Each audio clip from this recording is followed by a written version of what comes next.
Hmm.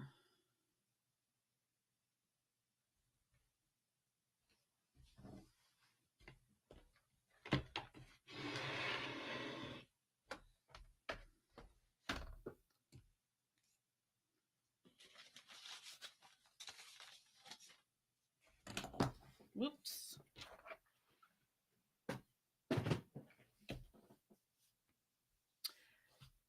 Hi, everyone. This is Stephanie Hancock. You're at College Night at Noon, a live stream presented by College Aid Works. It's a financial aid consulting firm that I began, in 2001. So I've been doing financial aid for a little while, you could say. Thanks for joining me. It's January 23rd, 2025. I can't believe it's 2025 already, but it is. And what I'm going to do is answer some questions that come through my office on a regular basis. They're not in any particular order. I want you just to kind of absorb. There's so many things that are on people's minds when it comes to financial aid. This is going to be a real cross section of ideas and questions. Okay. I'm going to set my timer for like 30 minutes, I guess. Maybe. Okay. It's set. So, what I'm going to do is I'm just going to move right into the questions, and hopefully I can get through a lot of these, but some of them are kind of involved in terms of what the answers will be. So it may be that we don't get through all of them. And if that's the case, if you're already on my mailing list, I'll be sending out answers to all of the questions I had on my Q&A, and then I'll probably work to get that put onto my website, start an FAQ there. All right, let's get started. So this one, the first question, I have money saved for retirement, but it's not in a retirement account. This comes up. I've got families that'll say I inherited money and I haven't really been able to save for retirement up until this point. And so this inheritance represents my retirement assets. I'll have families that say, you know, what I did is I bought a rental property thinking the rental income can be my retirement money. And I'll have the asset in case something happens. Another thing that comes up here is I've had families say, oh, you know what? I'm helping out my parent, the grandparent of the student, and my name's on their bank accounts, my name's on their investment accounts, but it's not my money because there's just this mutually understood agreement that all of those funds belongs to the grandparent and not to the parent. In each one of those circumstances, you still have to report that information on the financial aid forms.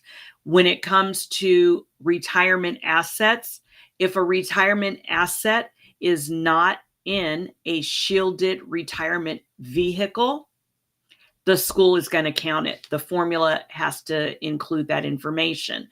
If I have money, or not my money, but my name is on an account with a parent, guess what? I have to count 50%, right? If we're joint owners, I have to count 50% of that money on the financial aid form. So a lot of issues, one issue, not a lot, one issue that I see frequently is that people will make transactions and do things without any regard to financial aid. And I get it. Why would you, you're students in the 7th grade or 10th grade, what have you. And so you don't really think about these things from a financial aid standpoint, and it ends up biting you. So understand that you do have to count those items. It has to be a retirement account, has to be in a 401k, IRA, 403b, 457, KEO, SEP, Simple. All these different types of retirement vehicles are the ones that are excluded. when it comes to pension, which you don't count, right? Those you don't have to consider when you're filling out the financial aid forms. But an inheritance that I received that I'm going to earmark as designated for retirement is going to have to be included. It is not a retirement asset, according to the school and the formula. Here's a new one, another one. My student aid index number, my SAI, is really high. So do they just expect me to sell my house or my assets? Is that what the deal is? No, that's not what the deal is. The honest to God's truth, and I don't know a nicer way that's simple and straight to the point to answer this question, except to say they don't care. They don't. They don't care if you sell your house to pay the bill, if you borrow money to pay the bill, if you decide I'm going to eat ramen every day for the next 4 years so that I have the cash available. Are parents going to help? Grandparents going to help? They don't care where the money comes from. They can't get all deep into that. What the SAI is, it's a financial aid deductible, as I've explained in this venue before. And they're measuring your capacity to absorb cost. Think of it like that. And usually we think of our SAI as what they expect me to pay each year from my cash flow. And that's not what it is. It's not. Think of it as, well, I maybe save some money. I maybe have some money that I can use from my cash flow, and maybe I'll borrow a portion. That's more in line with the view of the SAI. I was about to say EFC, with the SAI. So they don't care. They're not telling you have to, well, if you want your kid here, you've got to sell your house. No, it's just numbers to them. Where is it? How much is it? Okay, based on this is what the formula says. That's really where we are with that. What are the deadlines for applying for financial aid? That is going to vary from school to school. So your best bet is to look at what the different deadlines are. Look at what are the deadlines for each of the colleges on my students list, and the deadline can vary based on what type of admissions application this person is putting in. Are they applying early decision, early action, regular admissions, transfer admissions, or are they a continuing student? So the deadlines will be different depending on the class of the admissions application. It will be different from school to school. Most of the states, I think all of the states actually, have a deadline for getting consideration for state financial aid programs that are available. You want to go with whatever's the earliest deadline. So for example, I'm in California. March 2nd is the deadline to submit a FAFSA in order to be considered on time and eligible for full consideration of state aid. There's a second form that's uploaded by the high schools, and they typically have done that in August or September. So that's really not your concern. Your part is getting your FAFSA completed and submitted by March 2nd. However, some schools like USC has a February 13th deadline earlier, right? So you've got to meet the earliest deadline to make sure that you've got all your bases covered. Make sure you go to the website for each of the colleges where the student is applying, find, dig, excavate that information. Sometimes is required, but find the information, and worst case, call the financial aid office and say, hey, my student is doing this, applying regular, is a transfer applicant, is continuing on to their second year. When is the financial aid form do, or forms, plural. Okay. Someone and they. Someone and they cause a lot of problems. Someone said, I have to apply for financial aid as soon as it opens. Is that true? And it's kind of like a half truth. It depends on a few things. In some cases, there are programs that are subject to first come, first serve. And because the school runs out of money to be able to award for those programs, in that case, you want to be one of the first ones. But in most cases, college give a priority deadline. They say everyone who submits their documents by this date will be treated the same in terms of eligibility for aid programs. Now, just because you have, until February 15th or March 3rd or some other deadline doesn't mean that you should wait. Don't drag your feet. Just go on and get the form done. This is an area where there is a lot of procrastination. I see a lot of it. And it's better to go on and try to get it in earlier. It's usually programs like Federal Work Study or Supplemental Education Grant, right? Another thing that's confusing is that some financial aid, like a Pell Grant, is an entitlement. So whether you apply early, middle, or at the end of the process, that's something that you can get, but you don't want to be losing out on the rest of the monies that are available. And the Pell Grant is about $7,400 tops right now, but you're going to need more money, likely. If you're qualifying for the Pell Grant, you're probably going to need additional funds. And so you don't want to be waiting to the last minute or having difficulty later. Okay. How do I get a student loan? So this comes up a lot.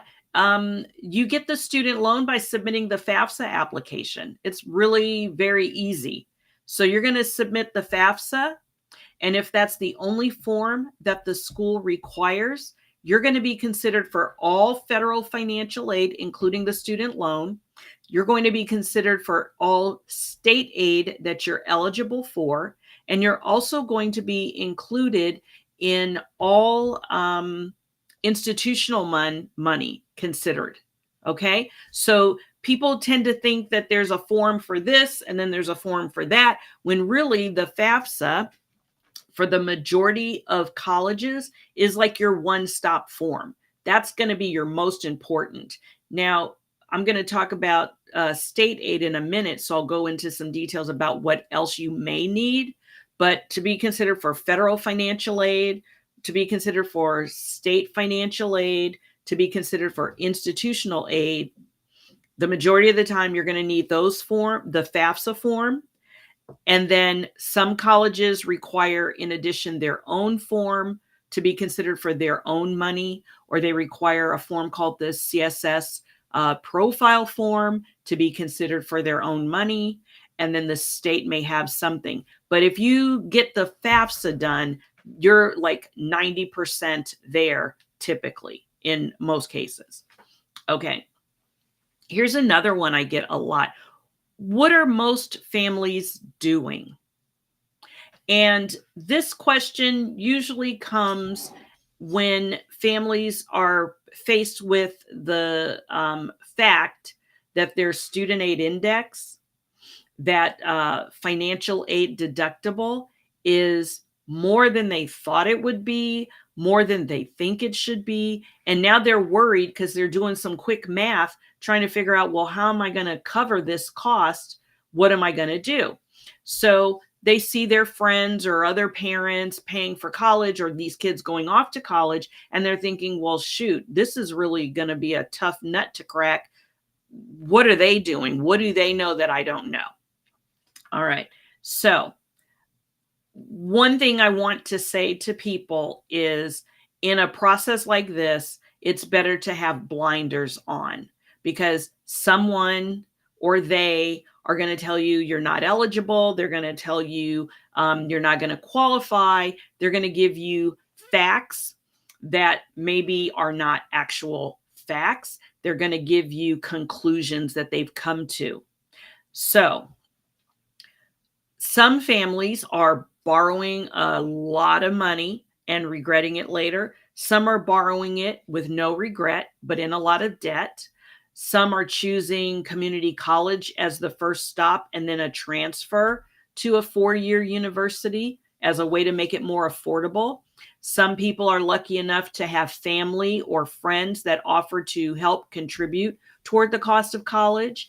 And others are picking schools that match the kind of aid that they're most likely to receive.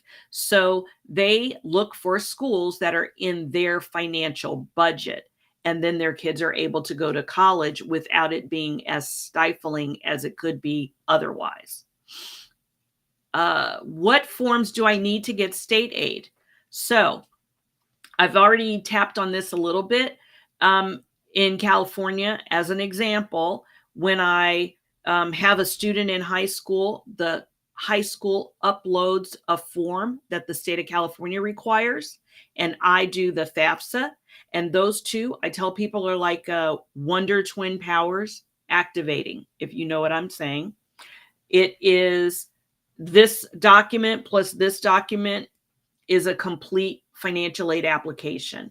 In some states, like in New York, they have the New York's State Education Commission's form, and you have to do your FAFSA, and you've got to do this form.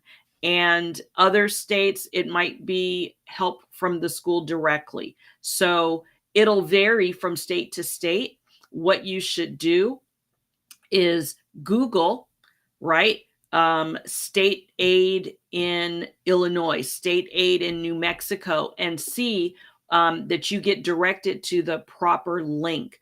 I'll be putting some of those links, actually all 50 of them, on my website at some point. But in the meantime, you can just Google this and get that information.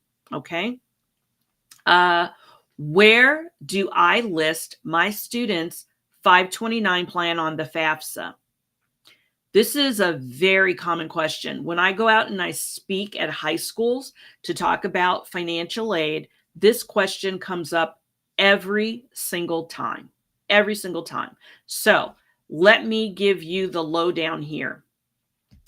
If I, the parent, the custodial parent of a student, owns a 529 plan, I have to list it as a parent asset.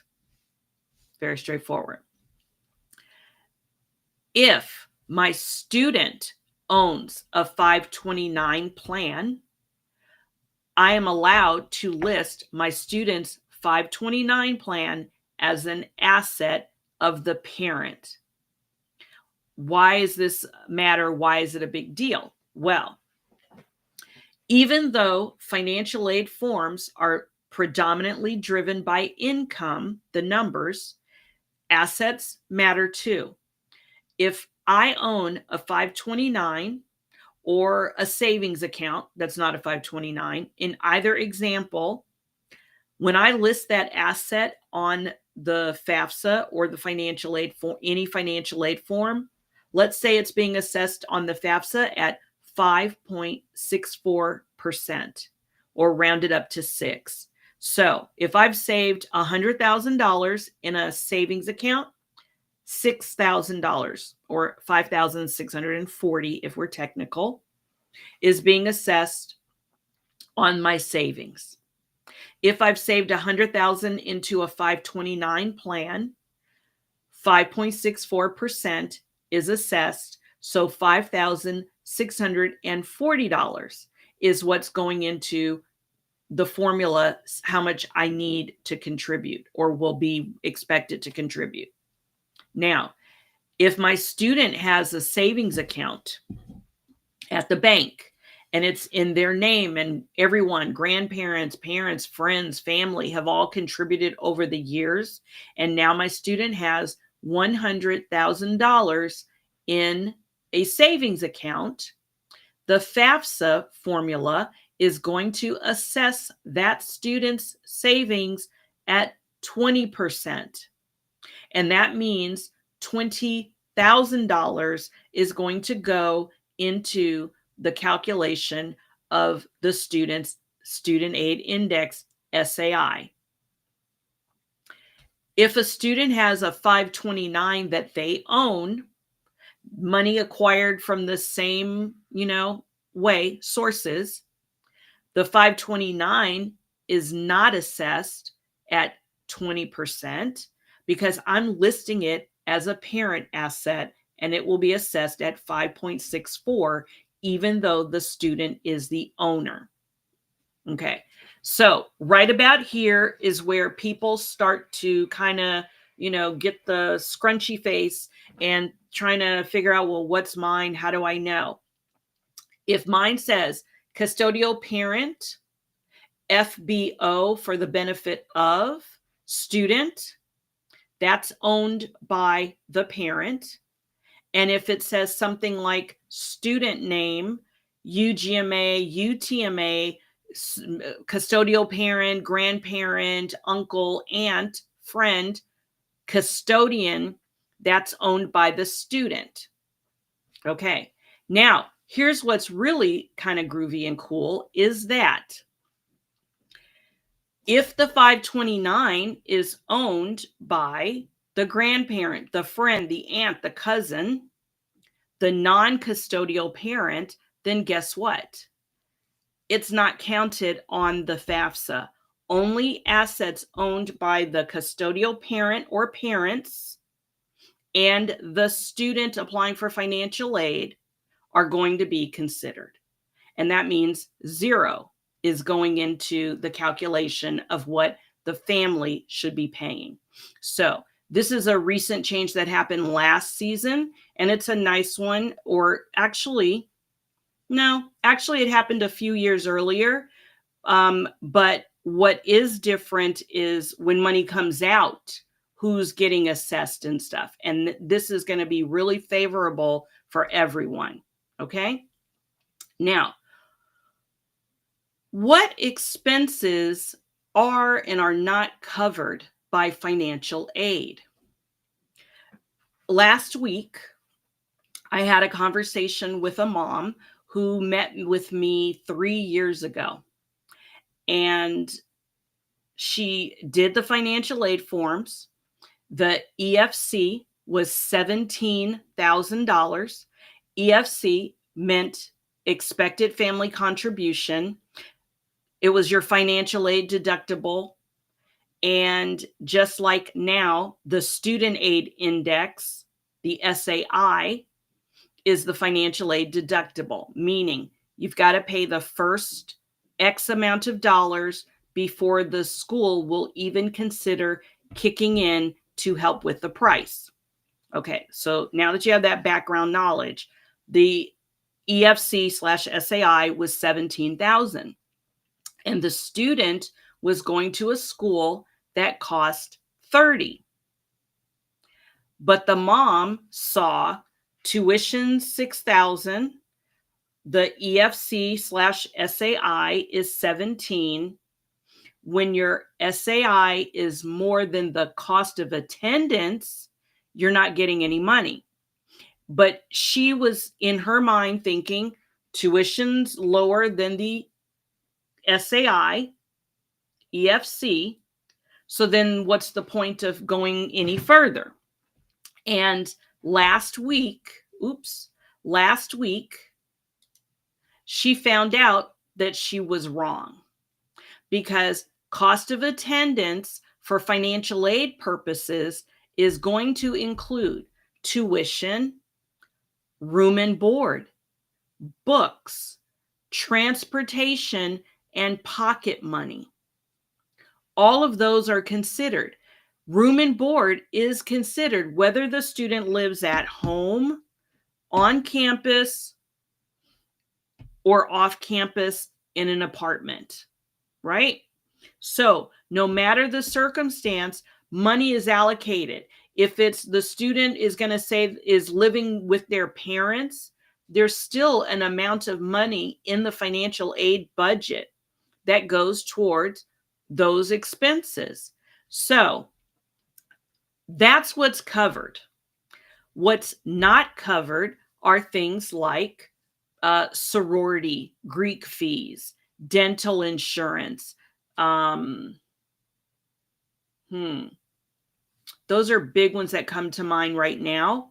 But I want to talk about health insurance too, because health insurance is often going to be required by the college or university unless you can prove that the insurance you have is up to their standard of how much coverage you're going to have.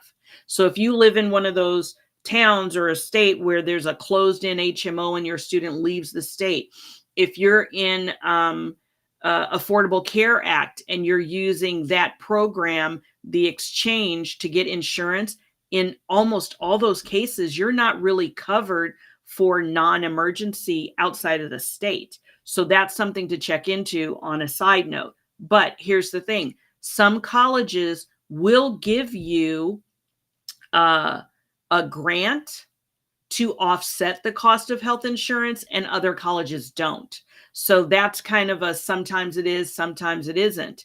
Another thing that may or may not be covered might be computer.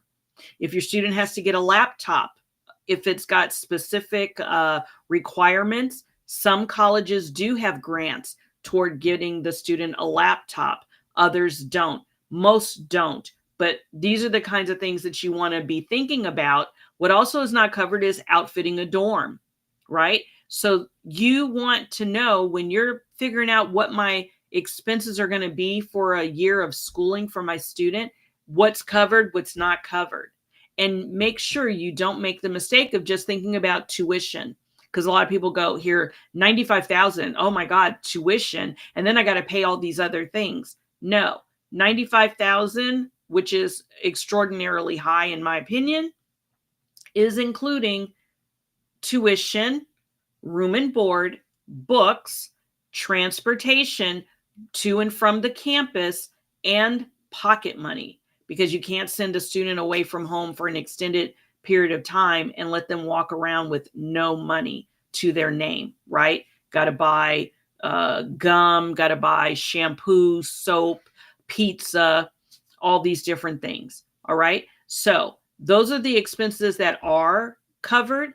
And some things, if you have an extraordinary expense, sometimes you can petition the financial aid office to take that into consideration and increase your financial aid budget. But that's a story for another time. Okay.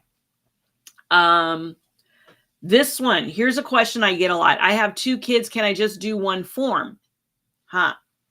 Now, previously, you did have to do the form each time. Sometimes they would, pre-populate some of the form, but the parents still had to sign twice. Now, with the new version, it looks like you only got to sign once, because what happens is student number 1 fills out their portion of the FAFSA. Student number 2 fills out their portion of the FAFSA, and each student invites parent, right? And let's say I'm the parent. When I submit it, they say, you've got an invite. I can submit it, and it can be populated to both kids with one signature from me. With the CSS profile, or with some other form, if your student's applying to 2 kids applying to Princeton where they require their own form, then you've got to do 2 forms. If your student is applying and the schools require the CSS profile, you've got to do 2 profiles. You got to do one for this student, one for that student. But with FAFSA, it's a little bit easier. All right. These are juicier. Okay, my ex-spouse and I have 50-50 coverage, custody of the student. Who fills out the financial aid form? Well, one thing that tends to bog people down in this process is using information that they already know and applying it here, and even when it doesn't apply. Okay, what do I mean by that? What I mean is there are tax rules and there are rules that govern family court or divorce court, right? And there are rules that govern Department of Education financial and financial aid forms. When the only reason the tax return is important in the financial aid process is it's a third party validation. It's a way I could just write in my numbers, right? But how do I validate the veracity of the information? The tax return is how I'm going to validate. That's how the college can validate, right? Because we're not going to lie on the tax return, so they can use that information. So just because the court, not just, but despite the fact that the court said that you guys have 50-50 physical custody, 50-50 of legal custody, doesn't matter when you're filling out the financial aid form. Just because one parent claims the student doesn't mean that you're the one who files the financial aid form. The real trigger answer to this question is who provided the majority of financial support to the student, right? I've got a client, she's getting $312 a month in child support, and she's got 2 kids. Is that $300 providing more than 50% of support for her kids? No. I could probably make a very easy case that it doesn't. If the kids are, I'm providing room and board and shelter and I'm paying for odds and ends, guess what? I'm really providing the majority of the support, even though I am getting child support. I'm a parent and I'm receiving $7,000 a month in child support. I've had clients like that. It's a harder case to make, right? You'd have to come down and look at what your numbers are. If you are unable to make a decision as to which one of us provides the majority of support, then they have a very simple way of figuring it out. The Department of Education does. What they say is, you know what? Who makes more money? Who's got more assets? And whoever's got more assets and has a higher income, hey, guess what? That's the person that the formula is going to use in the process. So you really want to decide this, and instead of going, oh, well, we both have 50-50 custody, and I do pick up on Wednesday at 5, and then the kids get picked up the next week, or however you guys get it, so you get exactly 50% each in terms of who's living with you. Who lives with the student the majority of the time? That's an old rule. That doesn't exist anymore. All right. Whew, here's another one that's a really interesting one that comes up frequently. It's, I'm the custodial parent. Stephanie here, I'm the custodial parent, and I'm remarried. And my new spouse, we met and we agreed, you know what, I'm going to pay for my kids to go to school and you're going to pay for your kids to go to school. And we've got a prenup or whatever in place, and understanding. So I don't want to include my new spouse's income and assets because he makes 3 times what I make and he has 5 times the assets that I do. Can I do the form without him or without her? And the answer is no. No, you cannot. When you're married, that's it. You are in for a penny, in for a pound, as they say. And so you are going to have to list that person's assets. There have been cases where I hear of families contacting the college and explaining to them, hey, listen, we just got married 6 months ago, or, we've only been married a short period of time. I can't be expected to foot the bill or help or be considered. Sometimes it works, sometimes it doesn't. But whether it works or doesn't, you got to list that person.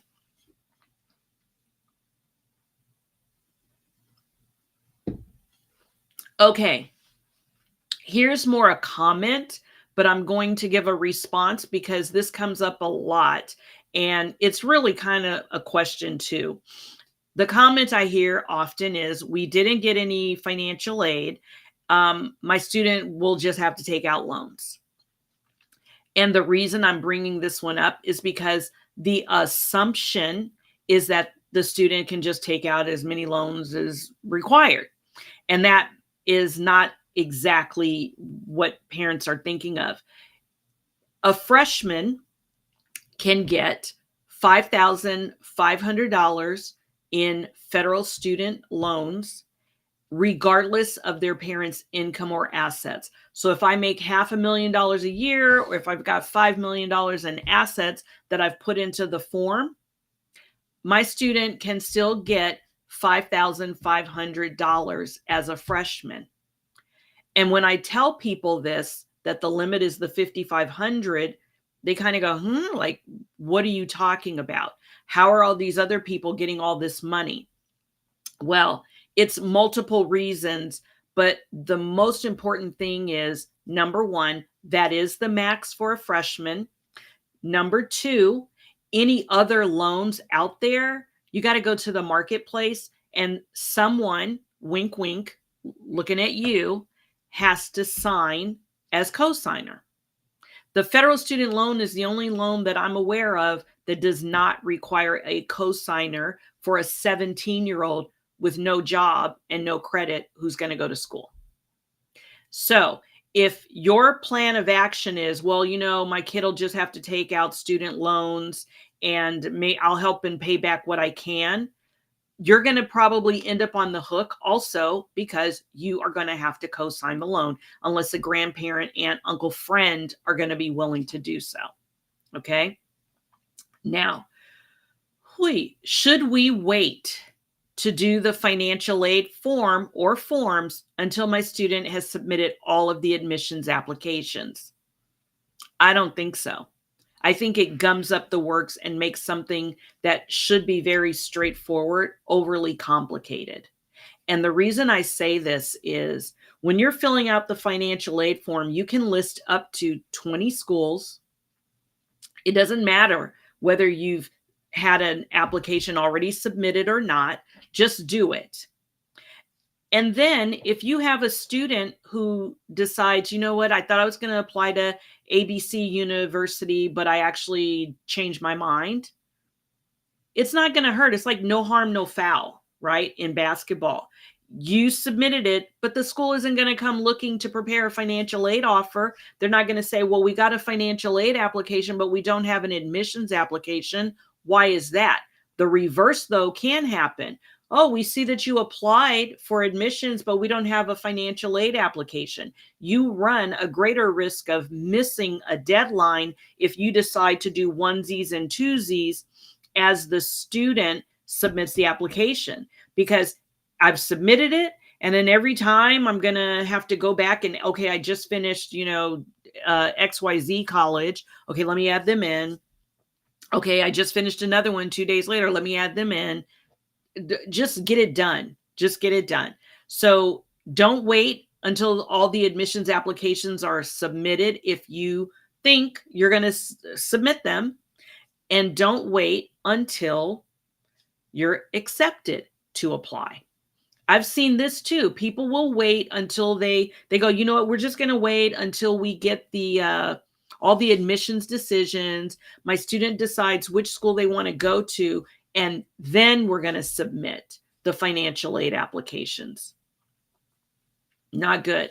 No bueno, right? Because what's going to happen is you've missed the deadline, and odds are you're going to be out of luck in terms of being considered for some of the financial aid that's available. Okay. So we don't want to do it. We're dragging our feet. I get it. But go on and get it done. This is a Nike moment. You got to just do it. All right. Is the financial aid that my student received this year good for all 4 years? Yeah. I love that idea, but it's wishful thinking on our part, because our income and assets can change from year to year. We have to continuously reapply. So each year my student is reapplying for need-based financial aid. And in most cases, at most schools, if your numbers don't change, right, your income and assets stay pretty much the same, what you're expected to contribute will also. But what if my income jumps up or dropped significantly? We would want adjustments if it dropped, right? So you are going to have to reapply every year. Some colleges will have you do FAFSA and profile the first year and then only do FAFSA the remaining years. That can happen, but you do have to reapply. Wow. So if my student is going out of the country, is it worth doing a FAFSA? Maybe, because FAFSA, the reach of the information on your FAFSA is not limited to US border. If my student wanted to go to school in Canada, for example, many, I don't know if it's all, but many Canadian schools accept that information, and some financial aid can be awarded. It's usually just federal. I worked with a student who went to McGill University in Montreal. We did a FAFSA, we did the CSS profile, and she was able to get money because of from the federal government. I think it was the Pell Grant that she got. And then she received a bursary from McGill. And that was pretty much it. But it's limited, but there's stuff available. And how plugged into the Department of Education they are is going to vary. Some schools will have a FAFSA code for applying, and then others won't. And it may be a more circuitous process to get money to a school like the ones that don't have the code. But you can check. It's worth checking, I think. Oh, people will say on the backs of some of these other comments I've made, I did the form and FAFSA didn't give me anything. Can I appeal to FAFSA? Okay. You cannot appeal to FAFSA because FAFSA is just a form. But what you can do is appeal to a college. So if you decide, you know what, I don't think it's fair for a good reason, or, oh, I had income, or let's say I had medical expenses that the FAFSA doesn't ask about, or I had some super high expense in another category. I owe IRS a lot of back taxes. You can appeal, but the appeal is with the school. FAFSA is just the form, right? So just like the 1040 to the IRS, our tax return, it's just a form. You're not going to communicate with the form. You're going to communicate with the IRS. And the Department of Education is who processes FAFSA information, but it's the colleges that distribute federal, state, and institutional monies. So you want to make your appeal to the college. Don't bother calling the FAFSA helpline because you want to appeal. You're going to appeal directly to the college and or universities if this is your first go round and you haven't made a decision on schools. Okay. This one's popular too. Man, these are all popular, so I'm not going to say that anymore. Okay, this one is, what income is too much to bother with filling out the forms? Not really a super easy answer. It's going to depend on a lot of things. It's going to depend on the size of the family, how many students are going to school at the same time, but maybe. It's going to depend on the cost of attendance. So I've worked with families that when they need to do not just the FAFSA, but also the CSS profile, I've seen families with like $300,000 worth of income be eligible. I've seen families with $200,000 worth of income be eligible. And then I've seen families that have lower incomes be eligible, whether the form is just the FAFSA or the additional 8 forms that other schools require. So it really is going to depend. And because of that, you should not listen to someone or they, right? You should not make assumptions based on what you think other people's situations are, because we don't know. A long time ago, I was at a school that my son attended, and we were walking in looking, and somebody said, wow, these people must have a lot of money. And I said, no, don't be fooled. Don't be fooled. Just because somebody drives a nice car, just because somebody lives in a particular neighborhood, just because they take a lot of vacations, it doesn't mean that they've got a lot of money. It doesn't mean they make a lot of money, right? You don't know. So don't let your assumptions about other people trick you into not applying. Just do the applications. Okay. All right. And another good one is applying for financial aid going to have a negative impact on my students' admissions applications? I don't think so. For most people, I don't think so. And I don't think so because, one, I know the process that a lot of schools will go through to look at how much a student is getting awarded. What I say to people is, first and foremost, the students that are most disadvantaged in the admissions process are students that have meager financial backgrounds, right? The kids with the most large financial need, are the ones most disadvantaged. Saying that, it's a cross section. So if I'm a school that is need aware, when I accept a student, I'm going to look at what their financial background is. My school is $90,000 a year and this student needs 81.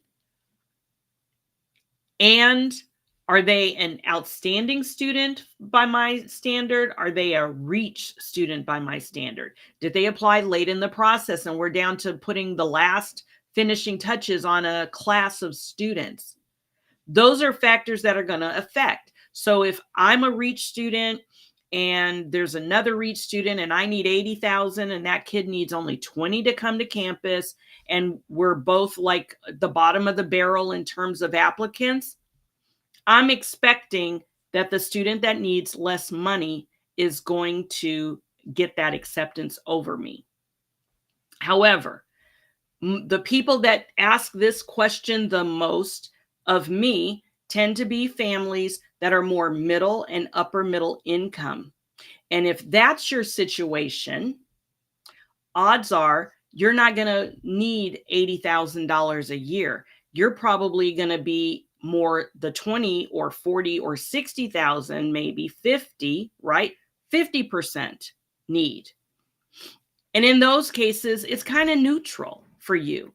So if you need financial aid, if you want financial aid, don't check no on the admissions box, because you might do yourself a disservice.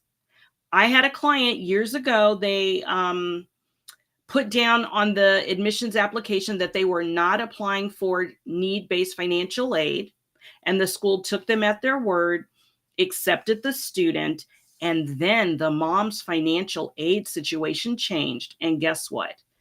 They wanted help with the bill and they didn't get it. The college literally said specifically, when you applied, you said you don't need any money. So we aren't going to consider you now for need-based.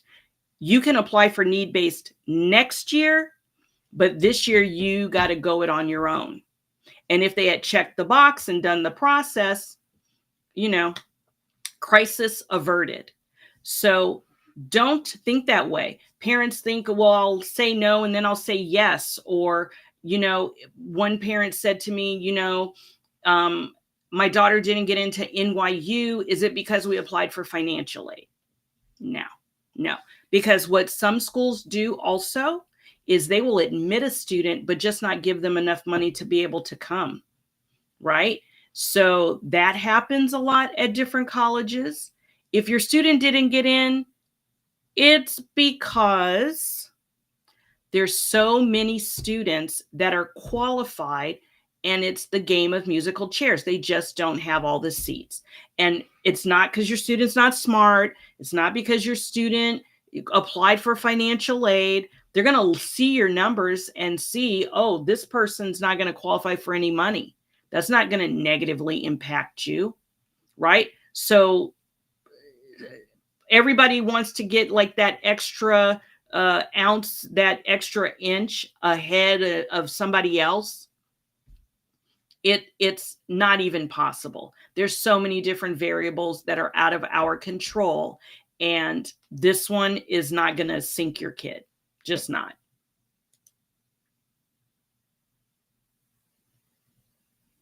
Okie dokie. Ooh, I'm coming short on time. I'm going to do one last question. Which one will it be?